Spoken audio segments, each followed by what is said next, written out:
views expressed on this program are those of the hosts, guests, and callers, and are not necessarily those of this station, its management, or other advertisers.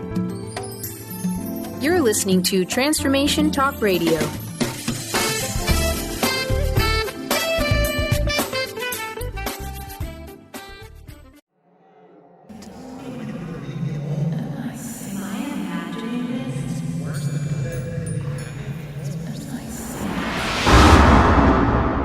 Welcome to a paranormal show unlike any other. The Ghost Helpers Show with your guides Tina Irwin and Laura Van Tyne. Where the paranormal is more normal than you think. We are seasoned psychics who once led normal, everyday lives just like you. Until the paranormal world refused to be ignored any longer. We have listened to countless dead tell their stories, and we are sharing that knowledge with you. Join us each week as we take a piece of the paranormal and explain how it works using true ghost stories, the tales that the dead have told us. Our intention is to offer new insights and understandings of the paranormal pandemonium which surrounds that mystical fourth dimension and how it impacts our normal everyday lives. The Ghost Helpers Show with Laura and Tina, teaching the living to help the dead, starts now. Welcome, everyone, to Ghost Helpers. I'm Tina Irwin, and I'm here with my cohort, Laura Van Tyne, my partner in the paranormal. Partner in something. Yeah. And we teach the living to help the dead, which is one of our big things. And we want to thank you for joining us today, where we discuss the simple fact that the paranormal is far more normal than we think. Paranormal stuff happens every single day. It does. And, you know, I've got a little bit of a cold this week. Actually, before I start with my little bit of a cold, I want to thank Karina from Paranormal Ghost Hauntings on Facebook for showing our broadcast. So we thank you guys so much for that. But I have a little bit of a cold because if you look at the metaphysics behind colds mean grief. Recent grief. And after last week's show on suicide, I got bombarded by so many dead. Yeah. And and their sadnesses, and we crossed them all over, but it took a while. It did take a while. And we're grateful for that opportunity to help them, but it left me with a little bit of a residual cold because it takes a lot of energy and a lot of stamina. And sometimes you hear these stories that are just beyond horrible. And helping them is the most compassionate thing we can do. We don't hunt them for that reason. They need our help. And we wanted to point out, I saw a statistic today that worldwide 800,000 people take their own lives every year, and that the second leading cause of death among people of the ages 15 to 29, the second leading cause of death is suicide. And this is a really big deal. When we're looking at the military, they're experiencing 20 suicides a day. And the military suicide call center gets 3.5 million phone calls a year from people who are experiencing suicidal ideation. One call center alone, I don't even know where this is, gets 1,700 calls a day. This is a problem. This is a huge issue. And that's why today's show is all about what happens to someone after they've taken their own lives and what can each of us do to help. What is the soul's journey once they have committed that act of suicide? And I want to point out to people who have post-traumatic stress disorder, whether you're military or civilian, you've been attacked or raped or sexually abused, or you're in a war zone. It doesn't matter what your trauma is. I wanted to share really quickly here that there was a 60 Minutes piece where they did an investigation into something called a stellate ganglion block. And they've known about this for 10 years. I'm not a fan of military medicine. I'm going to say it up front. It's not politically correct. I don't care. Because you're always so politically correct. Yes, well, I'm not really. My point is that the military's known about this for 10 years. And it's been tested and tested. It's the simplest thing. It's a 10-minute procedure. And it's as if somebody just wakes up and you turn off this trauma echoing bell. When someone has a trauma, it keeps echoing, like it ricochets throughout the brain over and over and over. This block stops that echo so that the person can take a healing path far more effectively. It allows you to think clearly. It allows you to be a little bit more reasonable and rational. And it stops those things that are chronically, constantly bothering you. And it was on, there's a great show on 60 Minutes, stellate ganglion block. Google that, go to YouTube and type in 60 Minutes stellate ganglion block and check it out for yourself. If you're suffering from any form of PTSD, and it doesn't have to be military-based PTSD. Oh, not at all. Not at all. All right. Enough about that. Let's talk about what happens when someone dies. And Laura, you and I have both heard people tell us, we've both heard the dead make some of these interesting statements. And, I'm watching my dog one Saturday night because my life is so exciting. Well, actually, my dog loves to be a dirty dog, so he gets a lot of baths and he hates them. In fact, if you are listening to the show and you're not watching it, I will post a picture of my silly dog after a bath looking at me like he's going to kill me. Or no. Anyways, I'm washing my dog and I get this phone call from a complete stranger in another part of the country. And the first words out of her mouth was, "I heard you can help me, but I'm not supposed to talk to people like you because if I do, I can go to hell." And I thought, what a great entree, right? How do you, great way to start a conversation. I'm like, okay, so this is, my Saturday night is no longer a boring washing the dog Saturday night. And I said, "What do you mean you'll go to hell?" And she says, "Well, my faith believes that people like you who talk to the dead are of the devil.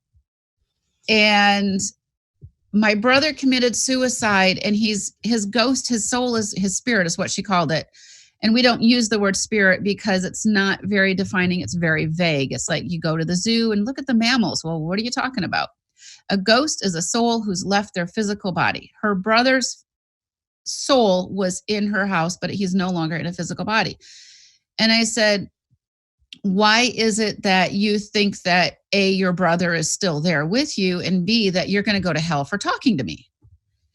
And this was her religious faith was preaching this. Now, but her father is a preacher or was a preacher. And so she grew up in this church, and this is in the deep South in the United States.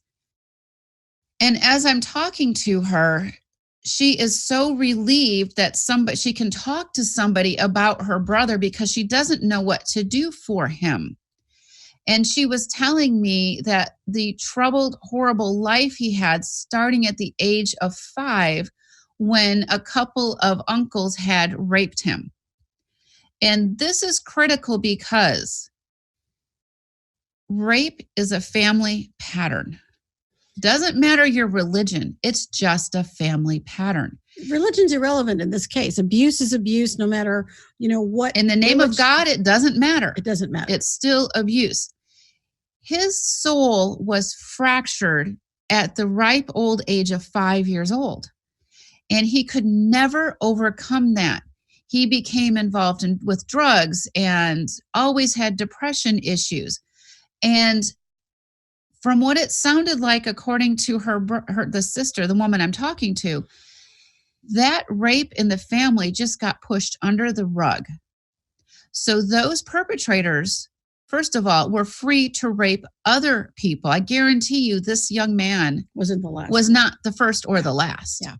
And because the family pattern was to rape and put it under the rug so no one could talk about it, see it, feel it, it doesn't exist, is a problem. It causes things like suicide and suicide ideation. He never had his voice in this life. He turned to drugs. And as his soul is fractured, these dark entities and these dark beings can come at him very easily.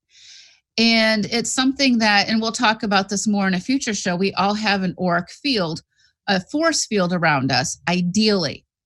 When you experience severe trauma, your auric field looks like Swiss cheese. And Tina and I have seen this in people before. The goal is to help them. This is why Tina mentioned that stellate ganglion block, because it helps with that. So as I'm talking to her and she's telling me about these horrors that her brother has experienced in life, he kills himself. To escape this emotional torture. The emotional torture, but also those beings that are haunting him. Because we all have a spiritual team. What side does our team play for? And if you have been chronically abused as a little boy, it's really hard to fight these dark beings, because those beings that were perpetrated by the living molesters are now attached to him, and getting those Aka cords or those separations is really hard. And he may have been, I mean, we know that the dead are always sorry for especially taking their own life. He thought he could escape the horror he was experiencing in life. And that's the issue. And we're going to come back to this, because we're going to finish the story. It has such a huge message about what happens to a soul's journey. You are listening to Ghost Helpers on Transformation Talk Radio. And if you get a chance, please check out our sponsors, theoillounge.com. They are full of all kinds of great information. And with that, we will be right back.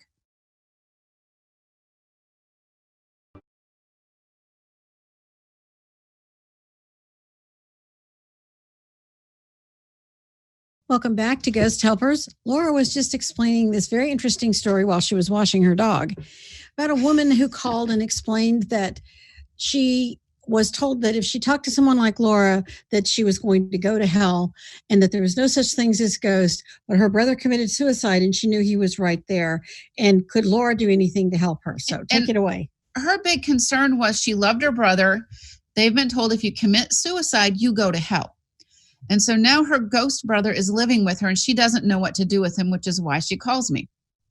And so I explained to her that this is not the work of the devil. The idea is compassion, love, Actually, and service. The sexual abuse was the work of the devil. That was the work of the devil, yes.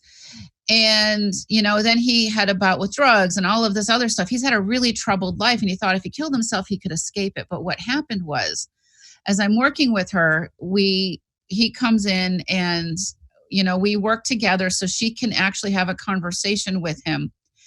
And she and we find out that what tortured him in life, those harassing beings, those dark entities, are torturing him in death. And he doesn't know what to do to escape them. This is a problem. He thought if he killed himself, he could escape this. And the reality is, until you cross over into the heaven world, go home, they will continue to harass you for an eternity. And no soul needs that. He was also very reluctant to go to crossover, because he was told he was a sinner and he's going into hell for what he did, which is really sad. So even if the light even if he's able to see the light, he isn't going to feel worthy. And all he sees is this dark, sooty cloud around him. And these harasser beings. Plus these harasser beings, and he's hanging around the family. And this is why people say it's, is suicide contagious, because he's hanging around, meaning he's with his sister, because he doesn't know what to do. He doesn't know where to go. She doesn't know what's her grief or his grief. That's exactly right. And so how did you finish helping her? So we cross him over and we bring in some angels, and they're both, she's sobbing and the brother is sobbing and grateful. He didn't think he was worthy. We cross him over, and here's the irony. We cross him over and more ghosts show up in her living room. It was her preacher father and a bunch of congregation. So the preacher father, who is hell and brimstone, fire, and all of this stuff, did not cross over, even though he's preaching the word of God in his mind, what is his mind. Somehow or another, he didn't cross over either. And he had several congregation members with him as well. And when we crossed him over, she was able to talk to her father again one last time. Once you cross over, that opportunity ceases because they are crossed over.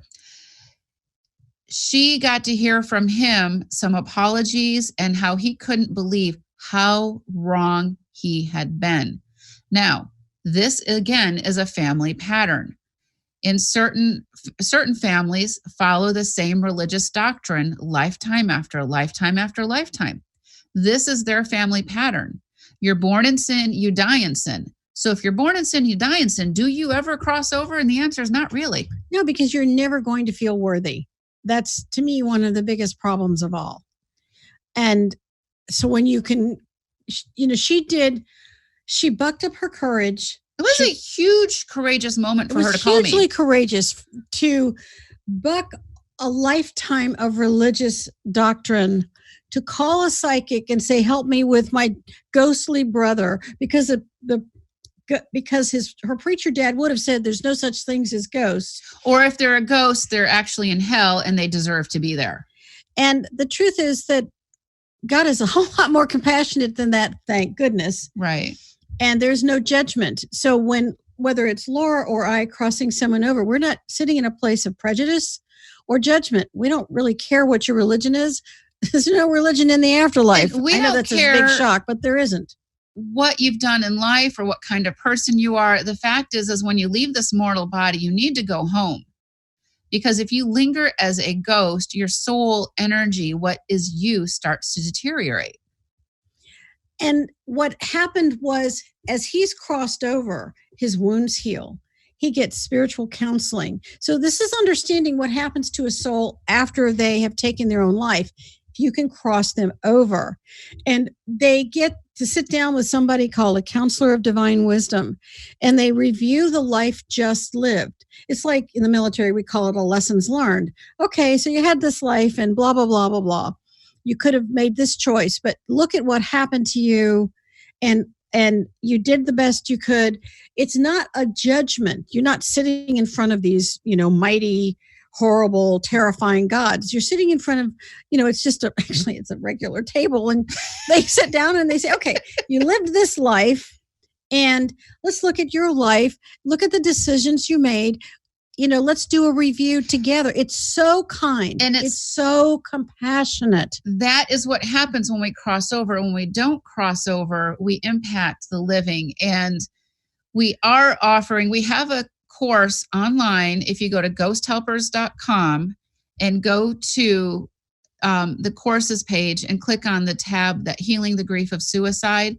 If you have a loved one who's crossed over, the course is only $10 and it costs us money to host it. It's not like we're making a boatload of money off of this. It's a spiritual service. You can take that course for $10 and cross over your loved one. It's the spiritual compassion that you would want for yourself and your loved one. It's a huge deal. All right. So let's shift this just slightly. All right. I learned to remote view in the 90s. And what is remote viewing, Tina? Oh, I forgot about that. Remote viewing is a process whereby you can project your consciousness literally to any spot on Earth or not on Earth. Now, just stick to Earth. And then you can project back through time. If you're a little more sophisticated, you can go back through what are called stacks of time. And I don't need to get too complicated with this, but I realized that when you can, and some children can do this, when you can, quote, remote view, it's also called psychic vision. And this is real. When it was Soviet Union, their KGB, their CIA equivalent. Governments have remote viewers. Governments have remote viewers, and it's been around a long time. And we'll do a show about remote viewing. But for now, once I learned to remote view, and it's like I could see through walls and doors, it's like, oh my gosh. Now what? Can you see my dirty laundry? No, okay. I can't. I can't see the dust on your shelves or anything. Or my dirty dog, excuse me. Not your dirty dog. But what I saw the very first time were 3 people who had found me somehow. They're in my living room. And they're dead. And they're dead. Okay. And they had each hung themselves, 2 men and a woman. And you could still see this noose around their neck. And I I'm a little shocked. Ironically, though, I wasn't afraid. All I could feel was their intense despair. And you're looking at someone who's so sad. They're not being threatening and scary. They're just, can you help us? We're so sad. We're so sorry we did this. We didn't know what else to do. The trauma, the drama, the pain, the darkness. When someone is this depressed, they don't see in color. I don't think people realize that. Yeah. All they see is this sooty darkness. The world looks gray to them. And they asked me if I could help them. And I'm new at this. It's not like you go to a school and learn this. Right. And they tell you what the laws are. There's a lot of spiritual law that's attached to remote viewing. And I called in an angel because I didn't know what else to do. And then I called in a whole bunch more and they showed up right on time. And I said, can you take them where they need to go? And the angel just, signed right off and took them away. And military angel, huh? Just kidding. Military angel. And they just kept saying, thank you, thank you, thank you. We're so grateful. We didn't know what to do. The gratitude that they send your way when you cross someone over is immense and amazing. I was a speaker at the Edgar Cayce Center, the Association for Research and Enlightenment, which is at the beach in Virginia Beach, Virginia. And I was, we were talking about death and grieving. And this woman pops up and she says, she was living. She was an alive person. Okay. And she pointed out that she had tried to kill herself 5 times. And she said there wouldn't have mattered anything my friends and family would have done to help me. I was determined. And I said, so after the 5th time, what changed? And she said, I just realized that I'm not supposed to die today and I need to do something different. And so I wanted to come here and tell the families that it wouldn't matter what they did, that my determination was so great. It's just that I didn't die and so many of their relatives did. And that, karma never wasting energy. That's a huge spiritual service she offered at that engagement. She was very courageous and forthright about it. And I was very impressed. And I asked her to come up to the stage and talk to I think we had 100 people there that day, and share that it wasn't their fault. They could take this dark cloak of guilt off their plate, because that means that when the living family members eventually die, their guilt at the suicide of a loved one causes them to not want to cross over or not feel worthy, feeling they have failed. It is an echo effect. Suicide doesn't just stop with that act. It just keeps going. We go into that with the course, Healing the Grief of Suicide, ghosthelpers.com, Healing the Grief of Suicide. We talk about what the living experience, what the dead experience, and how by helping the dead cross over, you're helping yourself and your family and their extended loved ones. And we're going to go to break in a minute, but please check out our sponsor, theoillounge.com. You are listening to Ghost Helpers on Transformation Talk Radio. And with that, we will be back shortly. Welcome back to Ghost Helpers, where the paranormal is more normal than you think. We're talking about the ramifications of a soul's journey after they commit suicide. And part of this also becomes the concept of reincarnation, the fact that we do live more than one lifetime on this planet. We spend more time outside of a mortal body than in one. And we incarnate here for the experiences our soul needs and the lessons our soul needs. But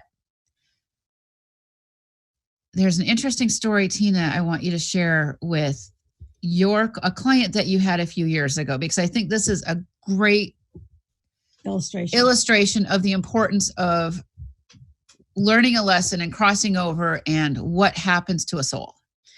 Okay. Several years ago, I had a client who contacted me because her husband was addicted to video games, and he was in the Navy, and these video games were just driving her crazy. And so she was divorcing him, and she wanted to understand, emotionally what was happening. So we worked for quite a while, and she went through the divorce, and it worked out very well. And she was a professional woman. And so she had her own income. So they separated, divorced, and it was all right. So I didn't hear from her for a while. And however, while we had been working together, we had done several past life regressions. And she wanted to understand what was her past life with this husband. And I don't have any idea. And I don't just walk up to you and say, oh, your past life was. That's a violation of spiritual law. It is, because you poison the well. The person will never know what's true after that. And I never know when I'm doing a regression with someone, what I'm going to find. I don't have a clue. So I don't, project my thought. Oh, you must have been. Don't know. Don't care. So we go back, and we go back several lifetimes. And in each of the lifetimes, we end up at her moment of death, or a moment when there's an enormous trauma happening to her. In one lifetime, her son died. I think he was 4 or 5, and it was some sort of an accident. And his death was so traumatic for her, and her grief was towering, that within a week, she had taken her own life in that past lifetime. And that was really traumatic. And we talked about that. And so it was really, really tough. So she comes back for the next week.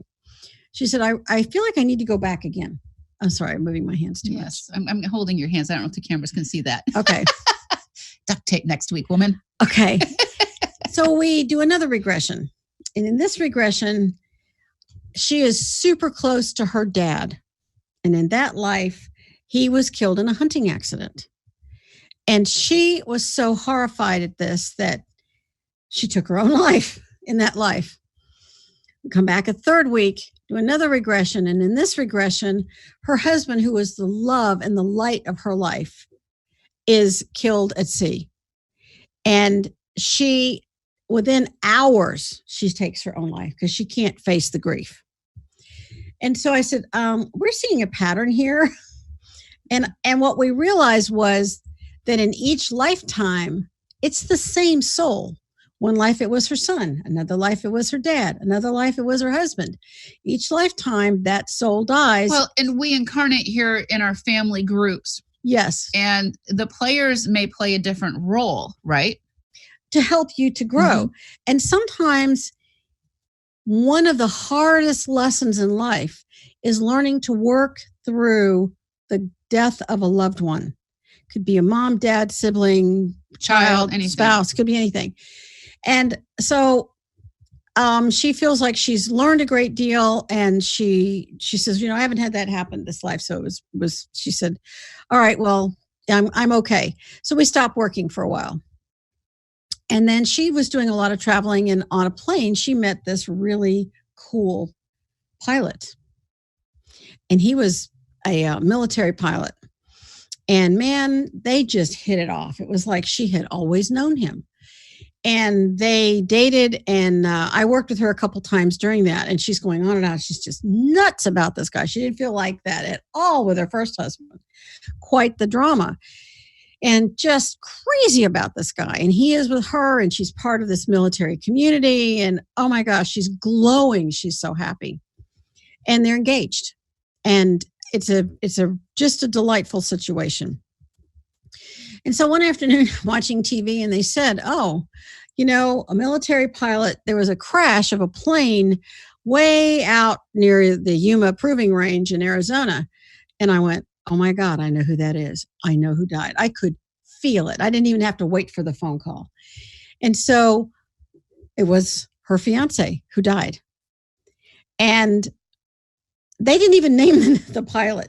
They didn't even give his name. And I called her and I said, I'm just verifying, was that him? And she said, yes, they are already contacting me. And I said, let's work. And she said, okay. So we talked, we worked through it a little bit, and the grief hit her. It was the grief of life after life after life. He came back, and she has to learn the lesson this lifetime of handling the grief of this soul's death. And she actually at some point went to the crash site, and she actually saw his ghost. And he said, you must heal this. And now I'm out of here. And the military community was really close to her. They really helped her. And she and I worked a little bit. And you crossed him over. I crossed him over. And so what happened after that was I said, please keep telling me how you're doing. And she said, the grief is crushing. You don't understand. And I said, it doesn't matter whether I understand or not. You must live through this grief. So I didn't hear from her for months. And then one day, the most astounding thing happened. I get a wedding invitation in the mail. And I couldn't believe it was her wedding invitation. She's getting married to another military pilot. And I called her and I said, I don't know your friends. I don't know anyone there. Are you sure you want me to come? And she said, you have to come because you're the only person on earth who knows what this means as far as my own spiritual progress is concerned. Because I lived an entire year after my beloved's death.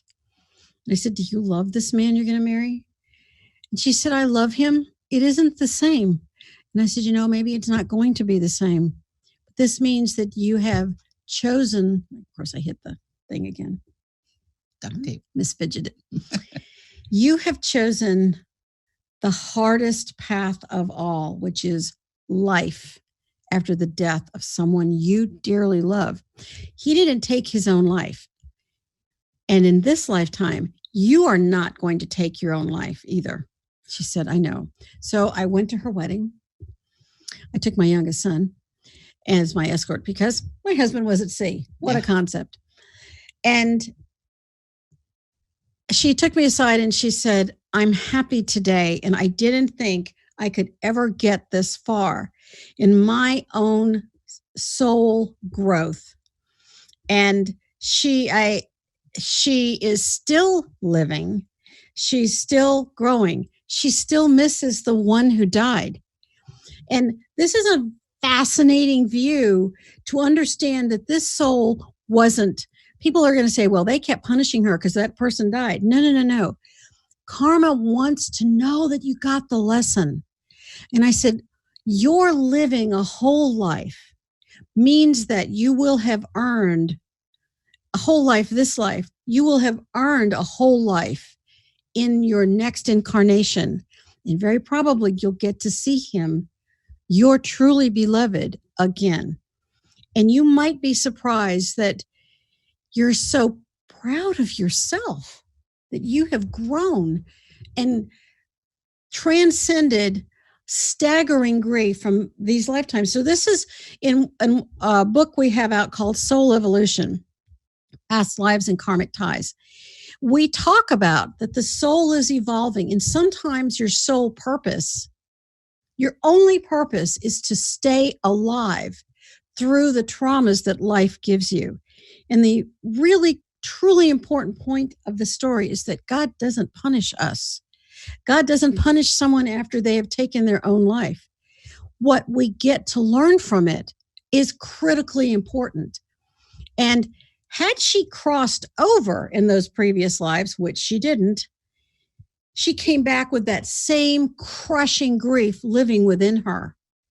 She was born with it. She basically was born with that karmic Akashic record memory. And we think, oh, babies are born with a blank slate. They're so innocent. No, They're babies are born with karma, and everybody comes in with a bag of karma. And sometimes it's a cute little Kate Spade purse, and sometimes it's, a freight train of karma. And the issue here is that when a soul is crossed over and they get divine guidance, no matter their method of death, it enables them to grow. So this life, she knows she's going to have to cross over when it's her time to die. And very probably this guy will meet her. And imagine sitting down together and reviewing how many powerful things that she and he have learned. And imagine how hard it was for him to leave her. He would have loved a whole life with her. He did truly love her.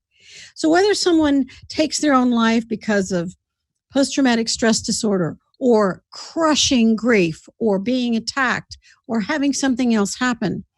Karma is never going to waste energy. There will always be incredibly powerful lessons. And with that, we're going to take a break. Please check out theoillounge.com. And if you have a loved one who's committed suicide, go to ghosthelpers.com, go to courses, and sign up for that class. It's only $10. It covers the fees to host it. It is literally saving a soul. And with that, we'll be right back.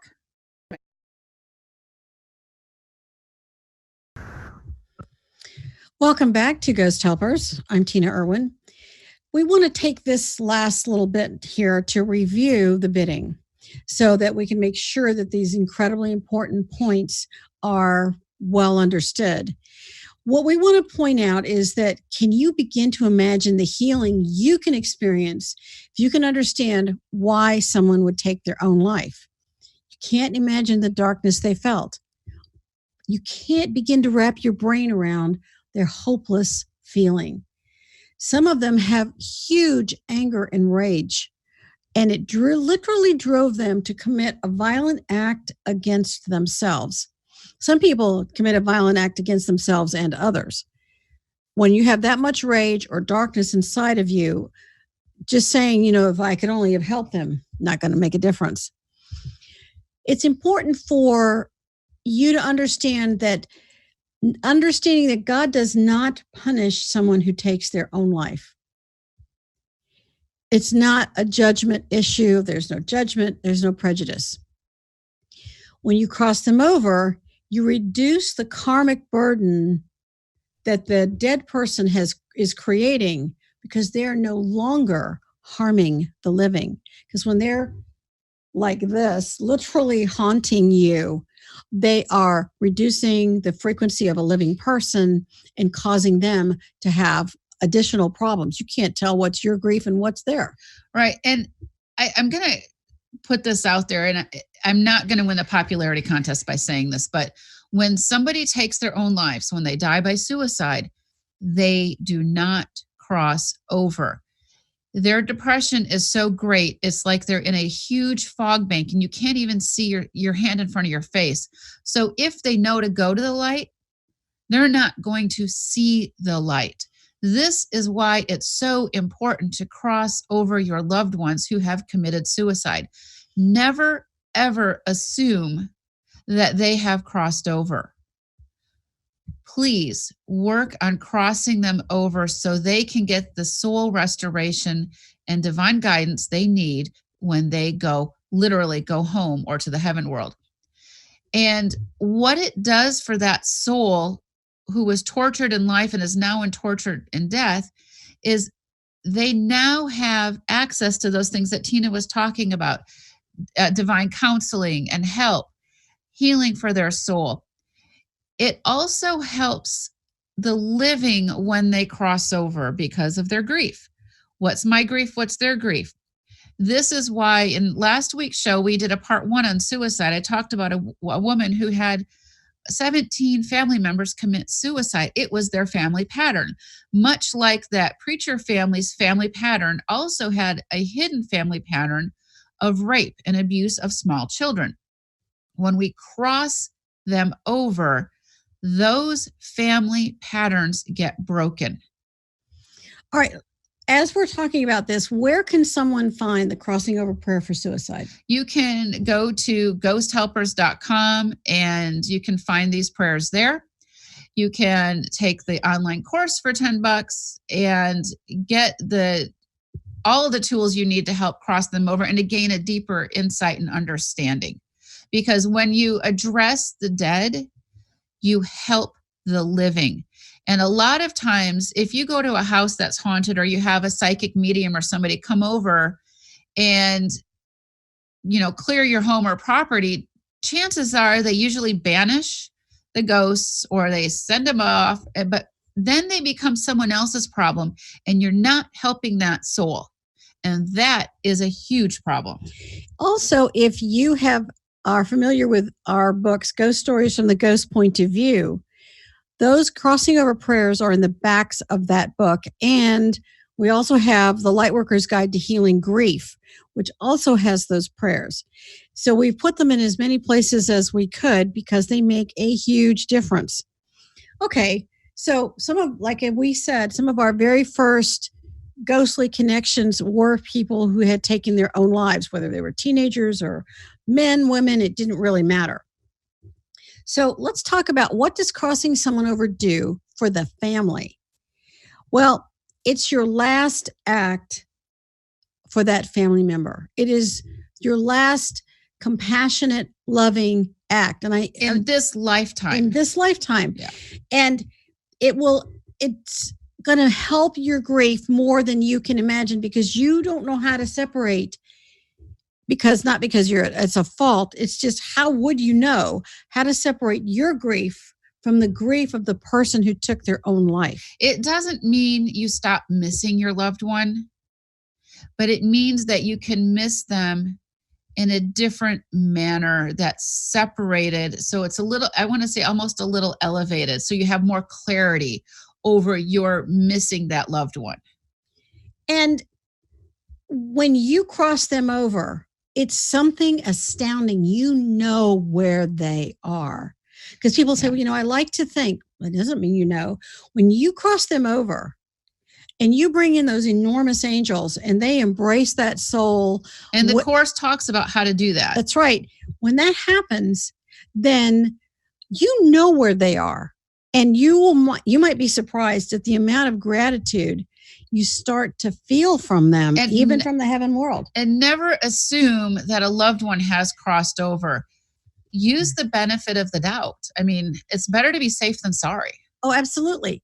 And when you cross them over, they're no longer cold, because the dead are always cold. And they're not suffering anymore. They're not being tormented by these little dark things.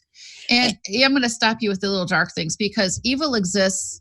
And every holy text talks about evil existing, these dark beings. When you cross your loved one over, crossing them over puts them in a high frequency location. So these dark beings no longer have access to torture your loved one. And the Course is going to help you understand the sort of a little bit more about the process of crossing them over. And I know people say, well, I'm just afraid. I just don't think I can do that. If somebody were drowning, you would at least try to get a life preserver, or put a pole out, or call someone, or you would be a good person and help them. This isn't any different. If you saw a little child lost in the streets, would you want to help them? And if the answer to that is yes, it doesn't matter whether it's a child ghost or an adult ghost. The goal is the service of the dead, helping them in every way you possibly can. It's about helping the soul. It's all about the soul. I had a client many years ago who was a very conscientious sister, and her sister had taken her own life. She deliberately took a drug overdose, and I said, let's cross your sister over. We can do this together. She said, no, I can't. I'm guilty, and I need to be punished, and I need to keep her with me. And I mean, she was just really freaking out over this. You as a living person do not need to be punished. Your loved one does not need to be punished. This isn't about punishment. Take that word and throw it out. Yes, absolutely. And when you cross them over, you might be preventing a whole bunch of other suicides. Yep. Imagine that you could stop that. You could just turn that switch by crossing them over, and they don't cause somebody else to now think that it's okay to commit suicide, or, you can have the courage to do it. It's not about courage. It's about helping the dead. And that's one of the most powerful things we can do. Okay. All right. So we want to thank you for listening. And next week, we're going to talk about psychic children. And these are the things that, the paranormal is more normal than you think. I'm living a normal life, and all of a sudden my kid wakes up psychic. What do you do with that? So we're going to talk about, if you know of a kid who is sensitive or psychic, and being sensitive is a form of psychic ability, we're going to be discussing some of those factors and what you can do as the adult in charge to help that person. Or finding help. Help. Because this episode is really how hard it has been to find help. To find help that's safe. There's so much help out there that frankly is not safe. So with that, we want to thank theoillounge.com for sponsoring this show. Please do not forget to check out Healing the Grief of Suicide course on ghosthelpers.com. And I will be posting a picture of Murphy, my clean dog who's mad at me, on our Instagram at ghost_helpers. And